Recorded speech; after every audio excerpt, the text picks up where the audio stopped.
রাধে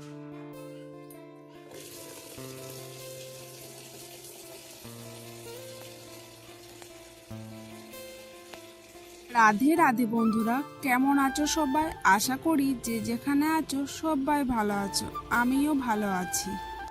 আমি মনিকা বর্ধমান জেলা থেকে তোমাদের সামনে নিয়ে চলে এলাম নিত্যদিনের নতুন একটি ব্লগ। আশা করছি আজকের ব্লগটিও তোমাদের ভালো লাগবে। যদি ব্লগটি ভালো লেগে থাকে তাহলে চ্যানেলটি সাবস্ক্রাইব আর একটি লাইক করে আমার পাশে থেকো। আর জানো তো, সব থেকে যেটা আমার পড়তে ভালো লাগে সেটা হচ্ছে তোমাদের মূল্যবান কমেন্ট। সেটা কিন্তু করতে ভুলো না, অবশ্যই জানাবে তোমাদের কেমন লাগলো। তো বড়দেরকে প্রণাম ও ছোটদেরকে অনেক অনেক ভালোবাসা জানিয়ে আজকে আমার ব্লগটি শুরু করছি। এখন বাজে সকাল 7টা। ব্লগটা আমি এখন থেকেই শুরু করলাম। আজকে সকালেই চলে এসেছিলাম একেবারে যুদ্ধক্ষেত্র। হ্যাঁ গো বন্ধুরা, এটা রান্নাঘর নয়, যেন যুদ্ধক্ষেত্র। আজকে সকাল থেকেই আমাদের রান্নাঘরের অবস্থা এমন হয়েছিল, জানো তো, রান্নাঘরটা দেখে আমার মাথায় এলো যে এটা তো রান্নাঘর নয়, যেন একদম যুদ্ধক্ষেত্র হয়ে আছে। চারিদিকে বাসন, হাঁড়ি, কড়াই, সবজির খোসা, মশলার ডিব্বা, চাল ডাল সবকিছু এলোমেলো হয়েছিল, জানো তো। সব একদিকে ভালোভাবে গুছিয়ে রান্নাঘরটা আমি প্রথমেই পরিষ্কার করে মুছে নিলাম। তারপর মুড়ি খাওয়ার জন্য আলু আর মুসুরি কলাই সেদ্ধ করতে দিয়েছিলাম, ওইটাও হয়ে গেছিল, তাই প্রেসার কুকারটা খুলে বাটিতে ঢেলে রেখে দিয়েছি। তারপর শাশুড়ি মায়ের জন্য কুলেখাড়া, গাজর, পেঁপে, বিট সেদ্ধ করতে দিয়েছি। আর এদিকে দেখো আমি গ্যাসে দুধটাও গরম করে নিলাম। আর আজকে বাজার থেকে একদম ছোট ছোট যে চুনো মাছটা হয় সেটা কিনে এনেছিল, সেটাই বেছে দেখো নুন হলুদ মাখিয়ে পেঁচেতে রেখে দিয়েছি। সংসার মানেই তো এই ব্যস্ততা, আর এই ব্যস্ততার মধ্যে লুকিয়ে থাকে অনেক ভালোবাসা। আজকে রান্না বান্নাটা একটু তাড়াতাড়ি শুরু করেছিলাম। যদি একটু তাড়াতাড়ি শেষ করতে পারি তাহলে নিজের জন্য একটু সময় পাবো। কড়াইয়ে তেল গরম করে মাছগুলো একবার ভাজতে দিয়ে দিয়েছি। আর দেখো ছোট ছোট মাছগুলোর মধ্যে জানো তো ছোট ছোট মাগুর মাছও মিশে রয়েছে। তোমাদেরকে ভিডিওতে হাতে করে নিয়ে দেখানোর চেষ্টা করলাম, জানি না তোমরা বুঝতে পারলে কিনা। একবার ভাজা হয়ে গেছে, তুলে নিয়েছি। দেখো আবার দ্বিতীয়বার দিলাম কড়াইয়ে ভাজতে। এদিকে কড়াইয়ে মাছটা ভাজা হোক, আর দেখো প্রেসার কুকারে যে কুলেখাড়াটা সেদ্ধ করতে চাপিয়েছিলাম ওটা সেদ্ধ হয়ে গেছে, তাই আমি প্রেসার কুকারটা খুলে কুলেখাড়াটা একটা বাটির মধ্যে নামিয়ে নিচ্ছি। আর তার সাথে খাওয়ার জন্য বাটিতে একটা সেদ্ধ ডিমও রেখে দিলাম। তারপর ওই প্রেসার কুকারেতে কচু, পুঁই শাক ভালো করে ধুয়ে নিয়েছি, দিয়ে এখন প্রেসার কুকারের মধ্যে ভরে দিচ্ছি। তারপর ওর মধ্যে নুন, হলুদ, জল আর 2টি মুসুরি কলাই ধুয়ে দিয়ে দিলাম সেদ্ধ করতে। আর এদিকে কড়াইয়ে দেখো মাছটাও ভালো করে ভাজা হয়ে গেছে, তাই আমি মাছ ভাজাটা একটা থালাতে নামিয়ে রেখে দিচ্ছি। আর কড়াইয়ে একটুখানি তেল আর শুকনো লঙ্কা ফোড়ন দিয়ে দেখো কয়েকটা ফুলকি ছাতু ছিল, সেগুলো ভালো করে ভেজে নেব। আচ্ছা বন্ধুরা, তোমরা কমেন্টে বলো তো ছাতু খেতে কে কে ভালোবাসো।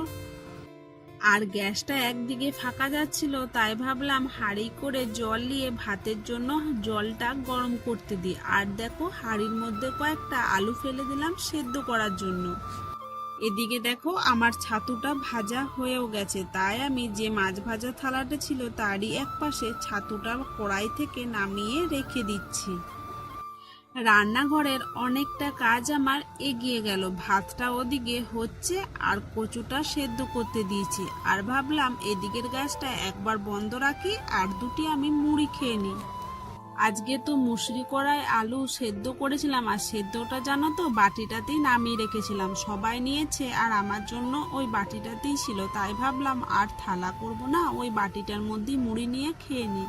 আর এখন বাজে সকাল 10:30। তার মধ্যেই আমি মনাকে মাঝখানে ব্রাশ করিয়েছি, খাবার খাইয়েছি, ঘুম থেকে তুলেছি। আর এখন জানো তো মনাকে ঘুম থেকে উঠতে চায় না, তুলতে না একটুখানি সময় লাগে। আর কিন্তু আমার ঘর ঝাড় দেওয়া, ঘর মোছা, ঠাকুর পুজো করাও কমপ্লিট হয়ে গেছে। আজকে ভাবলাম ঝাড় দেওয়া, ঘর মোছা তোমাদের সাথে শেয়ার করব না, আজকে আমার যুদ্ধক্ষেত্রের কাজগুলোই তোমাদের সাথে শেয়ার করি। আচ্ছা বন্ধুরা, তোমাদেরও কি রান্নাঘরটাকে যুদ্ধক্ষেত্র মনে হয় গো?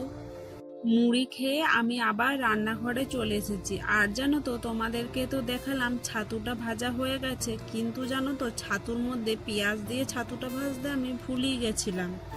সেই জন্য জানো তো আবার আমি পেঁয়াজ ভেজে ওর মধ্যে ছাতু দিয়ে ছাতুটা আরেকবার ভেজে নিলাম। তারপর কচুটা সেদ্ধ হয়ে গেছিল। এদিকে দেখো কচুটা আমি কড়াইতে মশলা করে সুন্দরে নিলাম, আর ওদিকে জানো তো ভাতটা ফুটছে। আর জানো তো প্রেসার কুকারে করে মনার জন্য কুলেখাড়া, তারপর গাজর, পটল আর কতগুলো বিন দিয়ে মাছ দিয়ে ঝোল করব। ওই জন্য আমি আগে সবজিগুলো ভালো করে প্রেসার কুকারে করে সেদ্ধ করে নেব। আর এদিকে আমি কড়াইতে কচুটা বসিয়েছিলাম, কচুটা হয়ে গেছে, সেজন্য আমি কড়াই থেকে বাটিতে ঢেলে রেখে দিচ্ছি। আর ভাতটা তো তখনই ফুটছিল, ওই জন্য ভাতটা জানো তো একবার গ্যাসটা বন্ধ করে রেখে দিয়েছি, কিছুক্ষণ পর আর একবার ফুটিয়ে নেব। আর এর মাঝে রান্না করতে করতে মনাও ডাকছিল, আবার জানো তো বাড়ির অন্য কাজও আছে। সত্যি বলছি বন্ধুরা, একজন গৃহিণীর সকালটা কতটা যে ব্যস্ত হয় সেটা শুধু একজন গৃহিণীই বুঝতে পারে। আর আমি যে মাছগুলো ভেজে রেখেছিলাম সেই মাছগুলো জানো তো ঝালদা হবে, এই জন্য দেখো মিক্সি করে সর্ষে বেটে নিচ্ছি। আজকে ভাবলাম আর শিলটা পাতবো না, মিক্সিতেই দুটি সর্ষে বেটে নিই। আর জানো তো মিক্সির গার্ডারটা সেদিনে কেটে গেছিল, গার্ডারটা ছাড়াই আমি হাতে প্রেসার দিয়ে ধরে পরে ঘোরাচ্ছি। আজকে জানো তো লঙ্কা দিইনি মিক্সির মধ্যে, ভয় লাগছে যদি আবার ছিটিয়ে পড়ে তাহলে আবার আজকে আমার পুরো মুখ গা জ্বালা করবে। এদিকে আমার মশলাটা বাটা হয়ে গেল, তারপর আমি মিক্সিটা একেবারে গুছিয়ে ঢুকিয়ে রেখে দেবো জানো তো। তারপর দেখো এদিকে আমি কড়াইতে মনার জন্য যে ঝোলের জিনিসগুলো সেদ্ধ করতে দিয়েছিলাম সেটা সেদ্ধ হয়ে গেছে। তারপর কড়াইয়ের মধ্যে একদম অল্প মশলা দিয়ে মনার জন্য মাছের ঝোলটা তৈরি করে নিলাম। তারপর আমি দেখো মাছের ঝালদাটাও চাপিয়ে দিয়েছি, আর একদম চুটচুটে করে ঝাল ঝাল করে মাছের ঝালদাও তৈরি হয়ে গেছে। আর এদিকে ভাতটা ফুটছে, আর রান্নাঘরের বেসিনে দেখো কত বাসন জড়ো হয়েছে। রান্না করার আগে একবার রান্নাঘরটা বাগিয়ে রান্না চাপায়, আবার দেখো রান্না করার পরেও আবার রান্নাঘরটা কিন্তু সেই একই রকমভাবে বাগিয়ে গোছাতে হয়। জানো তো যতই সকাল করে রান্না চাপাই ভাবি আজকে একটু তাড়াতাড়ি হয়ে যাবে, কিন্তু জানো তো ঠিক একই সময় হয়ে যায়। রান্নাঘরের কাজ যেন কিছুতেই শেষ হতেই হয় না। আর বাসন ধোয়া তো শেষ হয়ই না। এগুলো দেখো শুধু রান্না করার বাসন ধুচ্ছি আমি, সকালের আলাদা বাসন ধোয়া হয়েছে, এরপর জানো তো খাওয়ার পরে খাবার বাসন আলাদা হবে। আর সারা দিনের বাসন যদি না ধুয়ে একদিন জড়ো করে রাখা হয় মনে হয় যেন পাহাড় সমান হয়ে যাবে। আর জানো তো গ্যাসটার ওই দিক করে ভাতের হাঁড়িটা উবুর করে আছে, ফ্যানটা ঝরতে দিয়েছি। এখন আমি ভাতের হাঁড়িটা তুলে নেবো, আর ফ্যানটা ঝরানো হয়ে গেছে, ওই জন্য আমি হাঁড়িটার থেকে যে ঢাকনাতে ভাতগুলো লেগে রয়েছে না ওগুলো ঝেড়ে নিচ্ছি।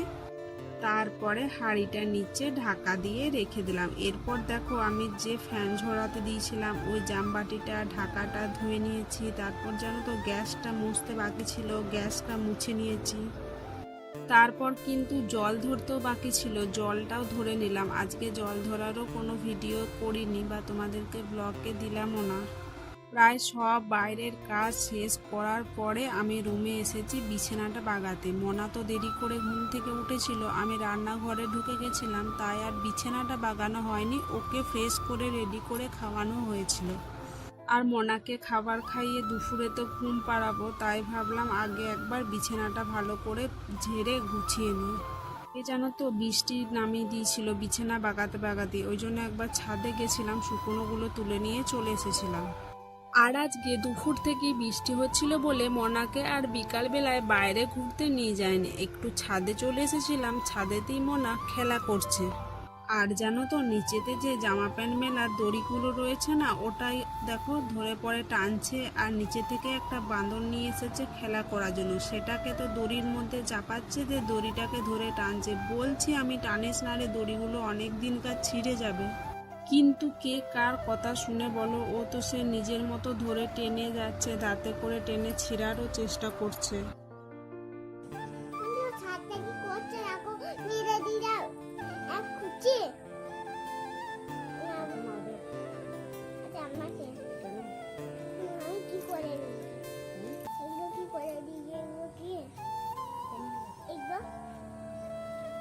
তো বন্ধুরা, আজকের ব্লগটি এখানেই শেষ করছি। এরপরে নিচে যাব, মোনাকে খাবার খাওয়াবো, সন্ধে দেবো।